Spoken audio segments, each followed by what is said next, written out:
الحمد للہ رب العالمین والصلاة والسلام علی سید الانبیاء والمرسلین اما بعد فاعوذ باللہ من الشیطان الرجیم بسم اللہ الرحمن الرحیم۔ صاحب بہار شریعت حضرت علامہ مولانا مفتی محمد امجد علی اعظمی رحمۃ اللہ تعالی علیہ بہار شریعت کے حصہ نمبر 4 میں صفحہ نمبر 786 پر گہن کی نماز کا بیان ذکر کرتے ہیں۔ تو مسائل ذکر کرنے سے پہلے چند احادیث بطور برکت آپ کے سامنے پیش کرتا ہوں، توجہ سے سنیے، ثواب کا ثواب ملے گا اور علم دین کا ڈھیروں ڈھیر خزانہ ہاتھ میں آئے گا۔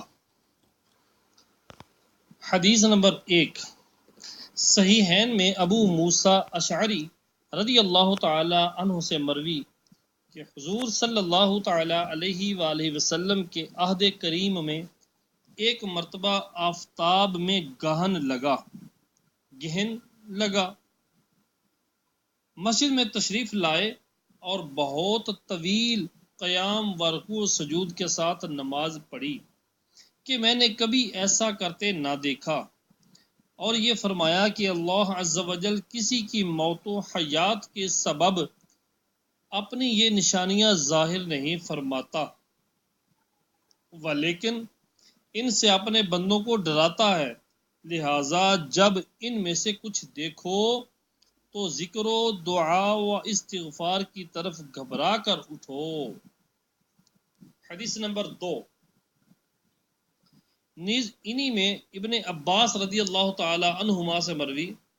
کہ لوگوں نے عرض کی، یا رسول اللہ صلی اللہ تعالی علیہ وآلہ وسلم، ہم نے حضور صلی اللہ علیہ وآلہ وسلم کو دیکھا کہ کسی چیز کے لینے کا قصد فرماتے ہیں، پھر پیچھے ہٹتے دیکھا۔ میں نے جنت کو دیکھا اور اس سے ایک خوشہ لینا چاہا، اور اگر لے لیتا تو جب تک دنیا باقی رہتی تم اس سے کھاتے، اور دوزخ کو دیکھا اور آج کے مثل کوئی خوفناک منظر کبھی نہ دیکھا، اور میں نے دیکھا کہ اکثر دوزخی عورتیں ہیں۔ عرض کی، کیوں یا رسول اللہ عز و جل و صلی اللہ تعالی علیہ وآلہ وسلم؟ فرمایا کہ کفر کرتی ہیں۔ عرض کی گئی، اللہ عز و جل کے ساتھ کفر کرتی ہیں؟ فرمایا، شوہر کی نافرمانی کرتی ہیں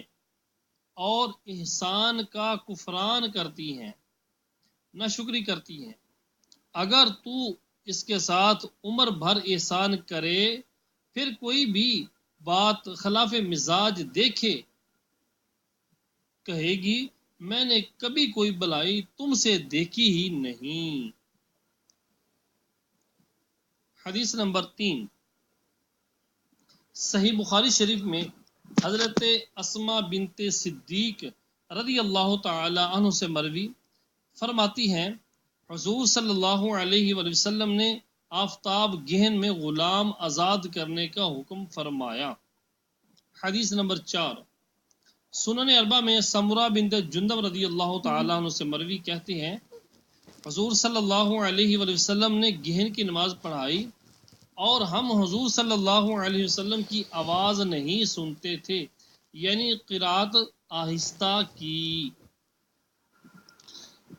مسائل فقہ۔ سورج گہن کی نماز سنت موقدہ ہے اور چاند گہن کی مستحب۔ سورج گہن کی نماز جماعت سے پڑھنی مستحب ہے اور تنہا بھی ہو سکتی ہے، الگ الگ بھی پڑھی جا سکتی ہے، اور جماعت سے پڑھی جائے تو خطبہ کے سوا تمام شرائط جمعہ اس کے لیے شرط ہے۔ وہی شخص اس کی جماعت قائم کر سکتا ہے جو جمعہ کی کر سکتا ہے، وہ نہ ہو تو تنہا پڑھیں، گھر میں یا مسجد میں۔ مسئلہ نمبر 1، گہن کی نماز اسی وقت پڑھیں جب آفتاب گہنا ہو، گہن چھوٹنے کے بعد نہیں۔ اگر اور گہن چھوٹنا شروع ہو گیا مگر ابھی باقی ہے اس وقت بھی شروع کر سکتے ہیں، اور گہن کی حالت میں اس پر ابر آ جائے، یعنی سورج پر اگر ابر آ جائے جب بھی نماز پڑھیں۔ مسئلہ نمبر 2، ایسے وقت گہن لگا کہ اس وقت نماز ممنوع ہے، یعنی وقت مکروہ ہے، تو نماز نہ پڑھیں بلکہ دعا میں مشغول رہیں، اور اسی حالت میں ڈوب جائے تو دعا ختم کر دیں اور مغرب کی نماز پڑھیں۔ مسئلہ نمبر 3، یہ نماز اور نوافل کی طرح 2 رکعتیں پڑھیں، یعنی ہر رکعت میں 1 رکوع اور 2 سجدے کریں، نہ اس میں اذان ہے اور نہ اقامت، نہ بلند آواز سے قرات، اور نماز کے بعد دعا کریں یہاں تک کہ آفتاب کھل جائے، اور 2 رکعت سے زیادہ بھی پڑھ سکتے ہیں، خواہ 2 رکعت پر سلام پھیریں یا 4 پر۔ مسئلہ نمبر 4، اگر لوگ جمع نہ ہوئے تو ان لفظوں سے پکاریں: الصلاۃ جامعۃ، الصلاۃ جامعہ، الصلاۃ جامعہ۔ مسئلہ نمبر 5، افضل یہ ہے کہ عید گاہ یا جامع مسجد میں اس کی جماعت قائم کی جائے، اور اگر دوسری جگہ قائم کریں جب بھی حرج نہیں۔ مسئلہ نمبر 6، اگر یاد ہو تو سورۃ بقرہ اور آل عمران کی مثل بڑی بڑی صورتیں پڑھیں، اور رکوع سجود میں بھی طول دیں، یعنی لمبے کریں، اور بعد نماز دعا میں مشغول رہیں یہاں تک کہ پورا آفتاب کھل جائے۔ اور یہ بھی جائز ہے کہ نماز میں تخفیف کریں، چھوٹی پڑھیں صورتیں، اور دعا میں دعا کو لمبا کر دیں، خواہ امام قبلہ رو دعا کرے یا مقتدیوں کی طرف منہ کر کے کھڑا ہو، اور یہ بہتر ہے، اور سب مقتدی آمین کہیں۔ اگر دعا کے وقت عصا یا کمان پر ٹیک لگا کر کھڑا ہو تو یہ بھی اچھا ہے، دعا کے لیے ممبر پر نہ جائے۔ مسئلہ نمبر 7، سورج گہن اور جنازے کا اجتماع ہو تو پہلے جنازہ پڑھیں۔ مسئلہ نمبر 8، چاند گہن کی نماز میں جماعت نہیں، امام موجود ہو یا نہ ہو، بہرحال تنہا پڑھیں، امام کے علاوہ 2-3 آدمی جماعت کر سکتے ہیں۔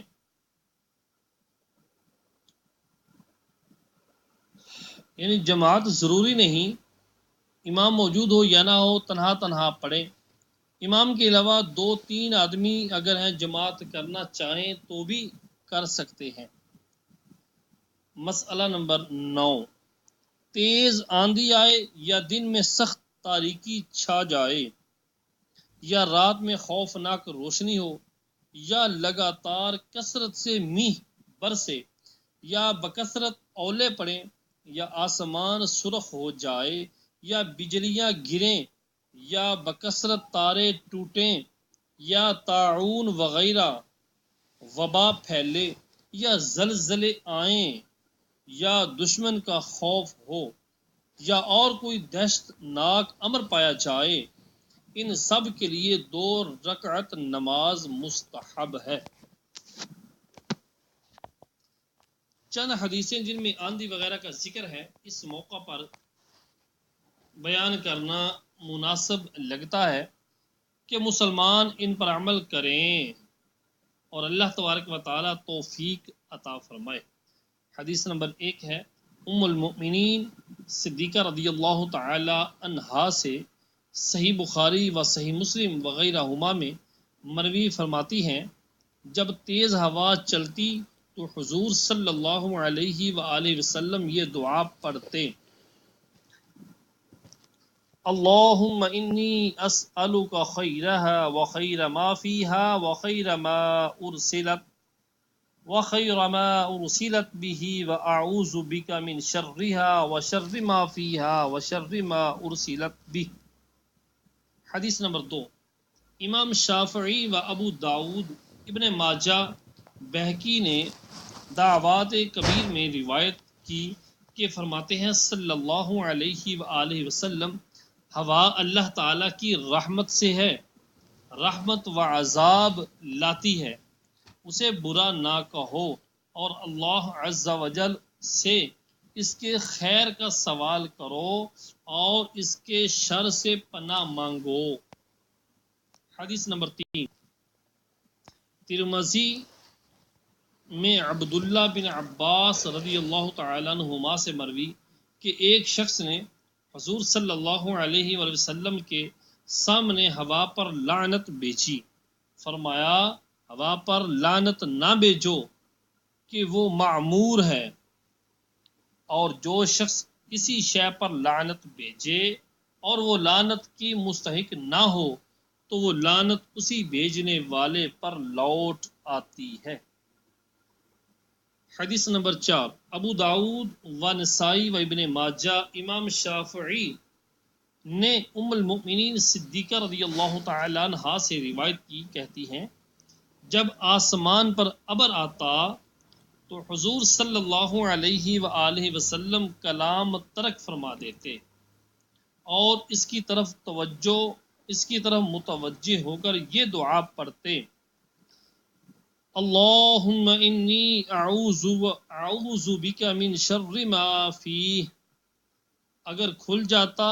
حمد کرتے اور برستا تو یہ دعا پڑھتے، اللہم سقیا نافعا۔ حدیث نمبر 5، امام احمد و ترمذی نے عبداللہ بن عمر رضی اللہ تعالی عنہما سے روایت کی کہ حضور صلی اللہ علیہ وآلہ وسلم جب بادل کی گرج اور بجلی کی کڑک سنتے تو یہ کہتے،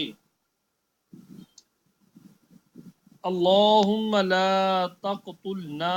بغضبک ولا تہلکنا بعذابک وعافنا قبل ذلک۔ ترجمہ، اے اللہ عز و جل، اپنے غضب سے تو ہم کو قتل نہ کر اور اپنے عذاب سے ہم کو ہلاک نہ کر اور اس سے قبل ہم کو عافیت میں رکھ۔ حدیث نمبر 6، امام مالک نے عبداللہ بن زبیر رضی اللہ تعالی عنہما سے روایت کی کہ حضور صلی اللہ علیہ وآلہ وسلم جب بادل کی آواز سنتے تو کلام ترک فرما دیتے اور کہتے،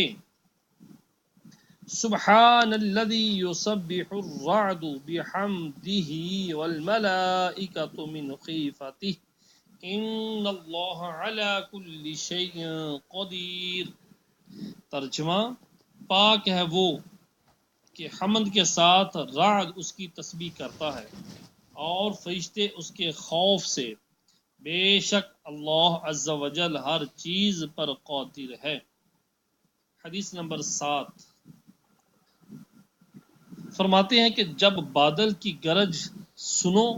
تو اللہ عز و جل کی تسبیح کرو، تکبیر نہ کہو۔ یہاں تک نماز استسقاء سے پہلے کسوف اور خسوف، سورج گرہن اور چاند گرہن کا ذکر ہو رہا تھا کہ جب ایسی دہشت پڑ جائے کہ سورج کو گرہن لگ جائے یا چاند کو گرہن لگ جائے یا آندھی یا اولے برسیں یا زلزلے آئیں تو 2 رکعت نماز پڑھنا مستحب ہے۔ یہاں سے صفحہ نمبر 790 سے صاحب بہار شریعت حضرت علامہ مولانا مفتی محمد امجد علی اعظمی رحمۃ اللہ تعالی علیہ نماز استسقاء کا بیان بھی فرماتے ہیں۔ اللہ تعالیٰ قرآن کریم فرقان حمید میں ارشاد فرماتا ہے، وَمَا أَصَابَكُم مِّن مُّصِيبَةٍ فَبِمَا كَسَبَتْ أَيْدِيكُمْ وَيَعْفُو عَن كَثِيرٍ۔ تمہیں جو مصیبت پہنچتی ہے وہ تمہارے ہاتھوں کے کرتوت سے ہے اور بہت سی معاف فرما دیتا ہے۔ یہ قحط بھی ہمارے ہی معاصی کے سبب ہے لہٰذا ایسی حالت میں کثرت استغفار کی بہت ضرورت ہے، اور یہ بھی اس کا فضل ہے کہ بہت سے معاف فرما دیتا ہے، ورنہ اگر سب باتوں پر مواخذہ کرے تو پھر کہاں ٹھکانا۔ فرماتا ہے لو یواخذ اللہ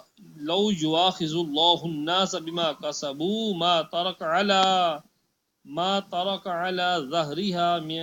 دابہ، اگر لوگوں کو ان کے فعلوں پر پکڑتا تو زمین پر کوئی چلنے والا نہ چھوڑتا۔ اور فرماتا استغفروا ربکم انہ کان غفارا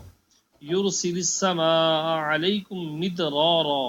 ویمددکم باموال وبنین ویجعل لکم جنات ویجعل لکم انہارا، اے رب عز و جل سے استغفار کرو، بے شک وہ بڑا بخشنے والا ہے، موسلا دھار پانی تم پر بھیجے گا اور مالوں اور بیٹوں سے تمہاری مدد کرے گا، اور تمہیں باغ دے گا اور تمہیں نہریں دے گا۔ حدیث نمبر 1 اور صفحہ نمبر 791، ابن ماجہ کی روایت ابن عمر رضی اللہ تعالی عنہما سے ہے کہ فرماتے ہیں صلی اللہ تعالی علیہ وآلہ وسلم، جو لوگ ناپ اور تول میں کمی کرتے ہیں وہ قحط اور شدت موت میں اور ظلم بادشاہ میں گرفتار ہوتے ہیں، اگر چوپائے نہ ہوتے تو ان پر بارش نہ ہوتی۔ حدیث نمبر 2، صحیح مسلم شریف میں ابو ہریرہ رضی اللہ تعالی عنہ سے مروی، حضور اقدس صلی اللہ تعالی علیہ وآلہ وسلم فرماتے ہیں، قحط اسی کا نام نہیں کہ بارش نہ ہو، بڑا قحط تو یہ ہے کہ بارش ہو اور زمین کچھ نہ اگائے۔ حدیث نمبر 3، صحیحین میں انس رضی اللہ تعالی عنہ کہتے ہیں کہ حضور اقدس صلی اللہ تعالی علیہ وآلہ وسلم کسی دعا میں اس قدر ہاتھ نہ اٹھاتے جتنا استسقاء میں اٹھاتے، یہاں تک بلند فرماتے کہ بغلوں کی سپیدی ظاہر ہوتی۔ حدیث نمبر 4، صحیح مسلم شریف میں انہی سے مروی کہ حضور صلی اللہ علیہ وآلہ وسلم نے بارش کے لیے دعا کی اور پشت دست سے آسمان کی طرف اشارہ کیا، یعنی اور دعاؤں میں تو قاعدہ یہ ہے کہ ہتھیلی آسمان کی طرف ہو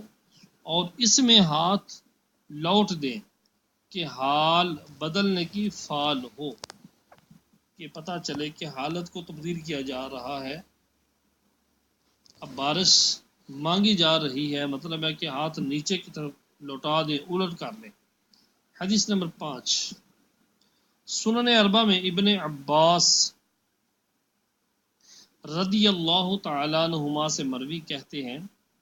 رسول اللہ صلی اللہ علیہ وآلہ وسلم پرانے کپڑے پہن کر استسقاء کے لیے تشریف لے گئے، تواضع و خشوع و تضرع کے ساتھ۔ حدیث نمبر 6، ابو داؤد نے ام المؤمنین صدیقہ رضی اللہ تعالی عنہا سے روایت کی، کہتی ہیں لوگوں نے حضور صلی اللہ علیہ وسلم کی خدمت میں قحط باراں کی شکایت پیش کی، حضور صلی اللہ علیہ وسلم نے منبر کے لیے حکم فرمایا، عیدگاہ میں رکھا گیا اور لوگوں سے ایک دن کا وعدہ فرمایا کہ اس روز سب لوگ چلیں، جب آفتاب کا کنارہ چمکا اس وقت حضور صلی اللہ علیہ وسلم تشریف لے گئے اور منبر پر بیٹھے، تکبیر کہی اور حمد الہی بجا لائے، پھر فرمایا تم لوگوں نے اپنے ملک کے قحط کی شکایت کی اور یہ کہ می اپنے وقت سے مؤخر ہو گیا، اور اللہ عز و جل نے تمہیں حکم دیا ہے کہ اس سے دعا کرو اور اس نے وعدہ کر لیا کہ تمہاری دعا قبول فرمائے گا۔ اس کے بعد فرمایا الحمد للہ رب العالمین الرحمن الرحیم مالک یوم الدین لا الہ الا اللہ یفعل ما یرید اللہم انت اللہ لا الہ الا انت الغنی ونحن الفقراء انزل علینا الغیث واجعل ما انزلت قوة وبلاغا الى حین. پھر ہاتھ بلند فرمایا یہاں تک کہ بغل کی سفیدی ظاہر ہوئی. پھر لوگوں کی طرف پشت کی اور ردائے مبارک لوٹ دی، چادر مبارک لوٹ دی. پھر لوگوں کی طرف متوجہ ہوئے اور منبر سے اتر کر 2 رکعت نماز پڑھی. اللہ تعالی نے اسی وقت ابر پیدا کیا، وہ گرجا اور چمکا اور برسا، اور حضور صلی اللہ علیہ وسلم ابھی مسجد کو تشریف بھی نہ لائے تھے کہ نالے بہہ گئے. سبحان اللہ.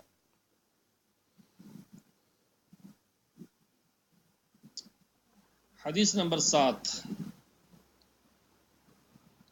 امام مالک و ابو داؤد بروایت عمر بن شعیب عن ابیہ عن جدہ راوی کہ حضور صلی اللہ علیہ وآلہ وسلم استسقاء کی دعا میں یہ کہتے: اللہم اسقی عبادک و بہیمتک وانشر رحمتک واحجی بدلک المیت. حدیث نمبر 7. سنن ابو داؤد میں جابر رضی اللہ تعالی عنہ سے مروی کہتے ہیں میں نے رسول اللہ صلی اللہ علیہ وآلہ وسلم کو دیکھا کہ ہاتھ اٹھا کر یہ دعا کی: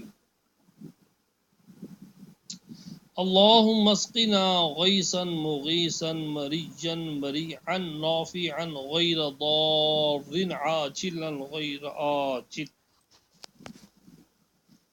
ترجمہ کنز الایمان: اے اللہ عز و جل ہم کو سیراب کر پوری بارش سے جو خوشگوار تازگی لانے والی ہو، نافع ہو، ضرر نہ کرے، جلد ہو، دیر میں نہ ہو. حضور صلی اللہ علیہ وسلم نے یہ دعا پڑھی تھی کہ آسمان گر آیا. حدیث نمبر 9. صحیح بخاری شریف میں انس رضی اللہ تعالیٰ عنہ سے مروی کہتے ہیں کہ لوگ جب قحط میں مبتلا ہوتے تو امیر المؤمنین فاروق اعظم رضی اللہ تعالیٰ عنہ حضرت عباس رضی اللہ تعالیٰ عنہ کے توسل سے طلب باراں کرتے، بارش کو طلب کرتے، آپ کا وسیلہ دے کر عرض کرتے: اے اللہ عز و جل تیری طرف ہم اپنے نبی کا وسیلہ کیا کرتے تھے اور تو برساتا تھا، اب ہم تیری طرف نبی صلی اللہ علیہ وسلم کے عم مکرم یعنی چچا مبارکہ، چچا مکرم کو وسیلہ کرتے ہیں، تو بارش بھیج. انس رضی اللہ تعالیٰ عنہ کہتے ہیں جب یوں کرتے تو بارش ہوتی. یعنی حضور صلی اللہ علیہ وسلم کی حیات ظاہری میں حضور صلی اللہ علیہ وسلم آگے ہوتے اور ہم حضور صلی اللہ علیہ وسلم کے پیچھے صفیں باندھ کر دعا کرتے. اب کہ یہ میسر نہیں، حضور صلی اللہ علیہ وسلم کے چچا کو آگے کر کے دعا کرتے ہیں، یہ بھی توسل وسیلہ حضور صلی اللہ علیہ وسلم سے ہے. صورتاً میسر نہیں تو معنن صحیح، یعنی اگر آپ نہیں تو آپ کے چچا تو ہیں. سبحان اللہ. آپ کے چچا کا وسیلہ سرکار کے سامنے رکھ کر رب کی بارگاہ میں پیش کرتے ہیں تو اللہ تبارک و تعالی بارش عطا فرما دیتا تھا. مسائل فقہ. استسقاء دعا و استغفار کا نام ہے. استسقاء کی نماز جماعت سے جائز ہے مگر جماعت اس کے لیے سنت نہیں، چاہے جماعت سے پڑھیں یا تنہا تنہا، دونوں طرح اختیار ہے. مسئلہ نمبر 1. استسقاء کے لیے پرانے یا پیوند لگے کپڑے پہن کر تذلل و خشوع و خضوع تواضع کے ساتھ اپنے آپ کو حقیر جانتے ہوئے خشوع اور خضوع دل میں پیدا کر کے عاجزی انکساری کے ساتھ سر برہنہ ننگے سر پیدل جائیں اور پا برہنہ ہوں یعنی ننگے پاؤں تو بہتر، اور جانے سے پہلے خیرات کریں۔ کفار کو اپنے ساتھ نہ لے جائیں کہ جاتے ہیں رحمت کے لیے اور کافر پر لعنت اترتی ہے۔ 3 دن پیشتر سے روزے رکھیں، یعنی پہلے 3 دن روزے رکھیں اور توبہ استغفار کریں، پھر میدان میں جائیں اور وہاں توبہ کریں، اور زبانی توبہ کافی نہیں بلکہ دل سے کریں، اور جن کے حقوق اس کے ذمے ہیں سب ادا کرے یا معاف کرائے، کمزوروں، بوڑھوں، بوڑھیوں، بچوں کے توسل سے دعا کرے اور سب آمین کہیں۔ کہ صحیح بخاری شریف میں ہے کہ حضور صلی اللہ علیہ وآلہ وسلم نے ارشاد فرمایا تمہیں روزی اور مدد کمزوروں کے ذریعے سے ملتی ہے، اور ایک روایت میں ہے کہ اگر جوان خشوع کرنے والے اور چوپائے چرنے والے اور بوڑھے رکوع کرنے والے اور بچے دودھ پینے والے نہ ہوتے تو تم پر شدت سے عذاب کی بارش ہوتی۔ الامان والحفیظ۔ اس وقت بچے اپنی ماں سے جدا رکھے جائیں اور مویشی بھی ساتھ لے جائیں، غرض یہ کہ توجہ رحمت کے تمام اسباب مہیا کریں، اور 3 دن متواتر لگاتار جنگل کو جائیں اور دعا کریں۔ اور یہ بھی ہو سکتا ہے کہ امام 2 رکعت جہر کے ساتھ نماز پڑھائے، اور بہتر یہ ہے کہ پہلی رکعت میں سبح اسم ربک الاعلی الذی اور دوسری رکعت میں حل اتاک پڑھے، اور نماز کے بعد زمین پر کھڑا ہو کر خطبہ پڑھے اور دونوں خطبوں کے درمیان جلسہ کرے، اور یہ بھی ہو سکتا ہے کہ ایک ہی خطبہ پڑھے اور خطبہ میں دعاؤں و تسبیح و استغفار کرے، اور اثناء خطبہ میں چادر لوٹ دیں۔ امام چادر لوٹ دے یعنی اوپر کا کنارہ نیچے اور نیچے کا کنارہ اوپر کر دے کہ حال بدلنے کی فعال ہو۔ خطبہ سے فارغ ہو کر لوگوں کی طرف پیٹھ اور قبلہ کو منہ کر کے دعا کرے، پھر وہ دعائیں ہیں جو احادیث میں وارد ہوئی ہیں، جو احادیث میں آئی ہیں، اور دعا میں ہاتھوں کو خوب بلند کرے اور پشت دست جانب آسمان رکھے، یعنی ہاتھوں کا الٹا حصہ جو الٹی طرف جو ہے آسمان کی طرف رکھے۔ مسئلہ نمبر 2، اگر جانے سے پہلے بارش ہو گئی جب بھی جائیں اور شکر الہی بجا لائیں، اور میہ کے وقت حدیث میں جو دعا ارشاد ہوئی پڑھے، اور بادل گرجے تو اس کی دعا پڑھے، اور بارش میں کچھ دیر ٹھہرے کہ بدن پر پانی پہنچے۔ مسئلہ نمبر 3، کثرت سے بارش ہو کہ نقصان کرنے والی معلوم ہو تو اس کے روکنے کی دعا کر سکتے ہیں، اور اس کی دعا حدیث میں یہ آئی ہے اللہم حوالینا ولا علینا، اللہم علی الاکام والذراب وبطون الاودیۃ ومنابت الشجر۔ ترجمہ، اے اللہ عز و جل ہمارے آس پاس برسا، ہمارے اوپر نہ برسا۔ اے اللہ عز و جل بارش کر ٹیلوں اور پہاڑوں پر اور نالوں میں اور جہاں درخت اگنے ہیں۔ تو اگر سمجھیں کہ بارش رحمت کی بجائے زحمت بن چکی ہے، بارش زیادہ ہو رہی ہے جس کی وجہ سے نقصان کا خدشہ پیدا ہو گیا ہے، تو پھر یہ دعا بھی رب کی بارگاہ میں کی جا سکتی ہے کہ اللہ تبارک و تعالی بارش ہمارے آس پاس برسا، ہمارے اوپر نہ برسا، پہاڑوں، ٹیلوں اور نالوں میں برسا، اور وہاں برسا جہاں پر درخت اگنے ہیں اور ہم پر نہ برسا۔ اللہ تبارک و تعالی